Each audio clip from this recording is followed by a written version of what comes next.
A year ago, I hit record on a podcast that asked one simple question. What do you do when leadership puts you at a crossroads? Well, today marks 1 year of Crossroads and Catalysts, and I want to talk to you about what this journey has taught me and what I think will assist you as you continue on your journey. Things about leadership, risk, and starting before you're ready. So let's get into it. Welcome to Crossroads and Catalysts. I'm your host, Shenita B. This is where we explore how a thoughtful, wise, and strategic perspective at life's crossroads can become the catalyst for meaningful change in leadership and your life's direction. Well, when I started this podcast, I had experienced my very own crossroads, and it was not the first one, and I'm sure that it won't be the last.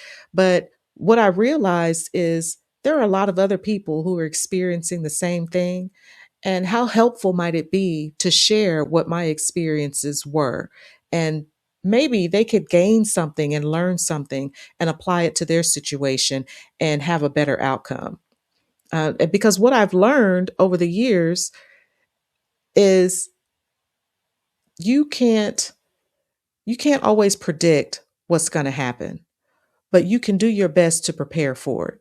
So before we jump into some of the lessons or even the things that were reinforced for me over the last year, I just want to say thank you for supporting my show by listening and following and giving and offering feedback, because those things, they really do matter.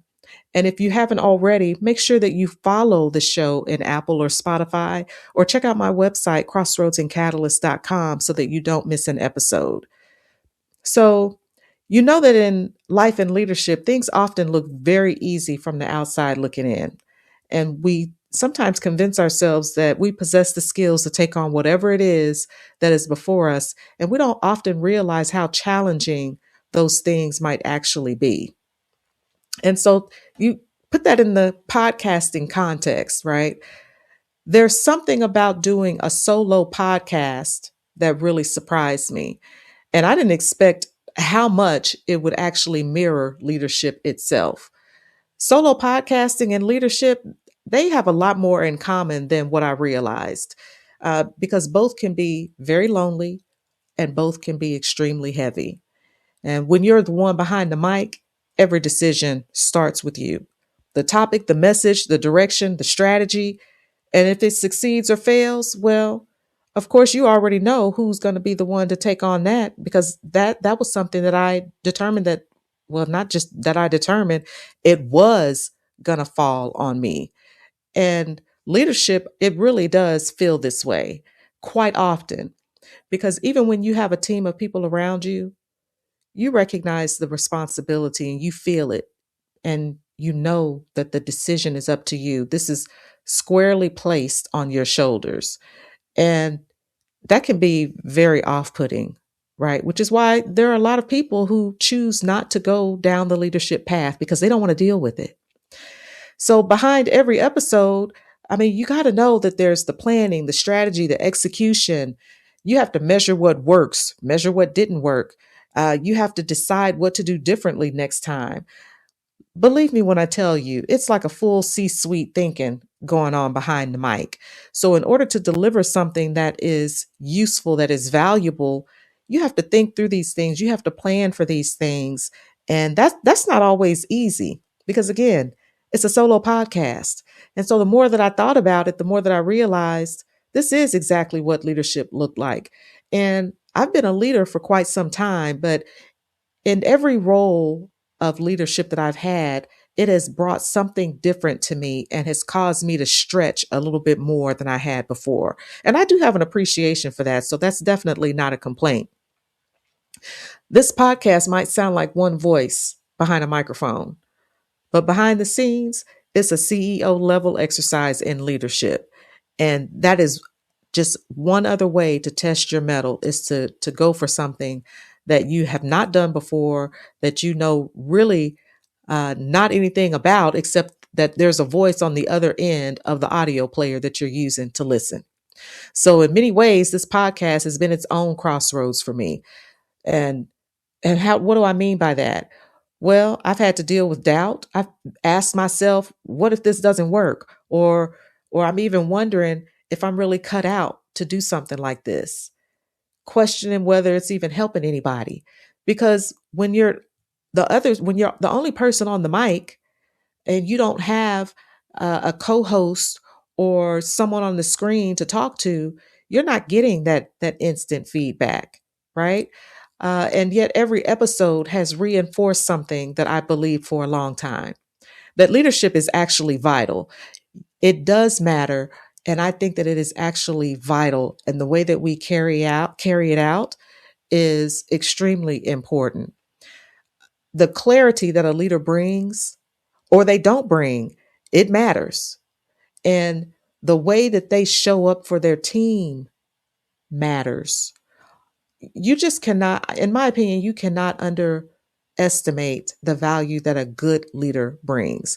And so that's exactly why I think that these conversations are worth having. And over the past year, there have been a lot of lessons that I have learned, but there have been a few that have definitely stood out to me. And so those are the ones that I'm going to share with you today.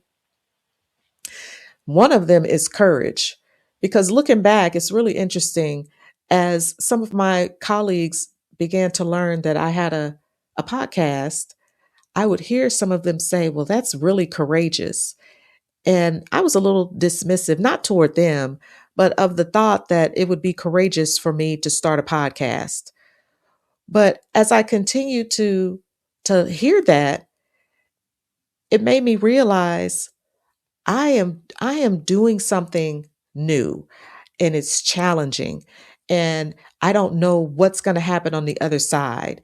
That is a different level of courageousness that I didn't even really think applied to me, but I guess that there is something courageous about doing something new and different.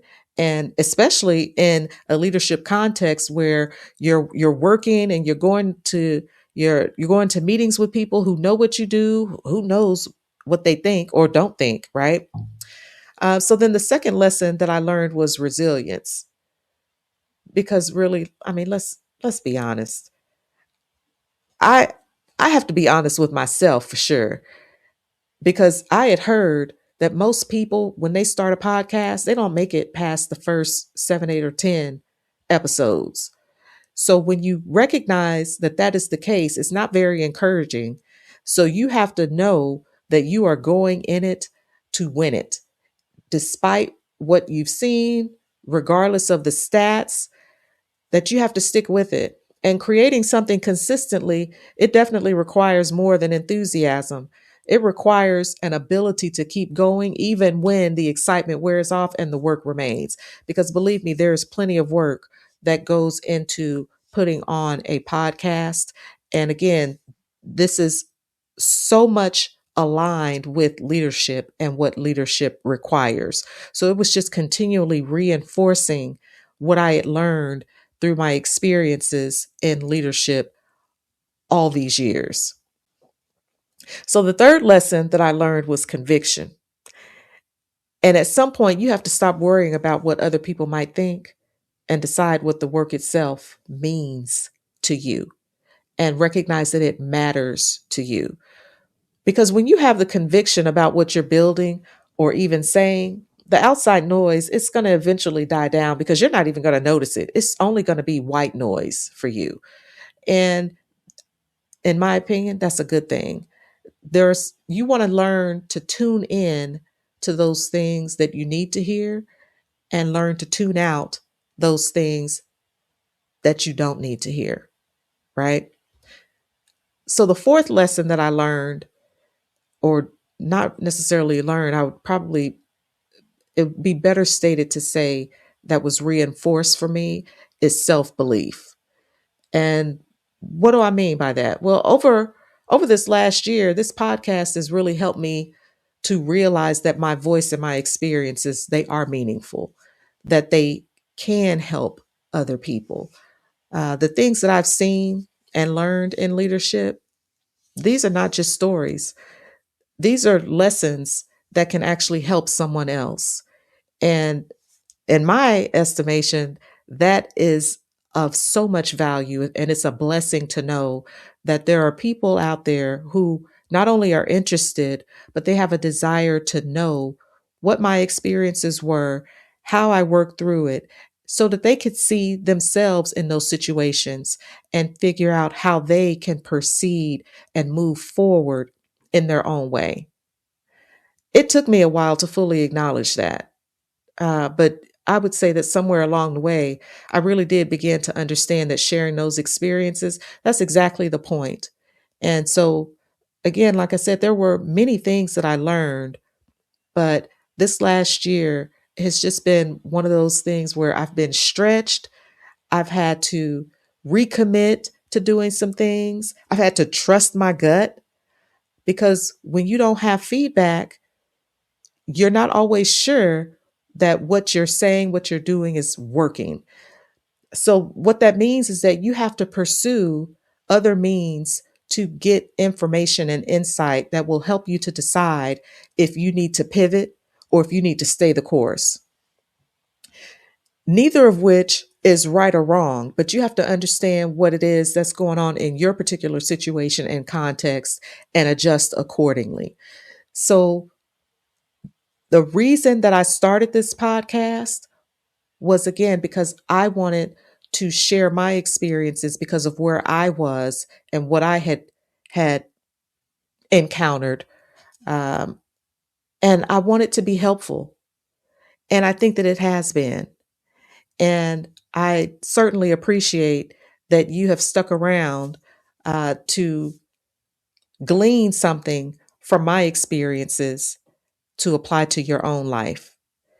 And so, looking ahead, this next year it's going to get even better. Because my plan is that I'm going to be doing more speaking. So if you're looking for someone to talk about leadership or decision making or navigating some of those pivotal moments, then let's get together. Let's talk about it. You can go to my website, crossroadsandcatalysts.com, and contact me there. Okay. And one of the things that I am definitely looking forward to doing is hosting leadership events, because I want us to really get deeper into some of these conversations so that we can continue to elevate, because that's what we're trying to do. And of course, I'm going to continue to refine my craft as a podcaster because there's always something for me to learn. I have not reached the terminal point of podcasting and knowing everything to do and not to do and what to try. So you're going to continue to go through this journey with me, and this is going to be a good thing. So if you want to help to grow the show, I do want to hear from you. Your feedback is important. I want you to tell me what kind of challenges that you're facing and what kind of topics that you would like to hear about on the podcast. So you also go to the website, crossroadsandcatalysts.com, and hit the mic icon and leave a voicemail. You don't even have to type anything. You can leave a voicemail and let me know what it is that you think, what you want to hear, and we can stay connected that way. And you can also sign up for my newsletter, The Catalyst. You can do that at my website. All of these links will be in the show notes. So before I go, I just want to say again that I appreciate that you have listened. And whether this is your first episode or you've been here since the beginning, I really do appreciate that you have been a part of my journey and that you've allowed me to be a part of yours. So until next time, be thoughtful, be wise, and be strategic. And remember, crossroads reveal who you are. Catalysts shape who you become. Every decision matters, so make it count. I'll talk to you next week.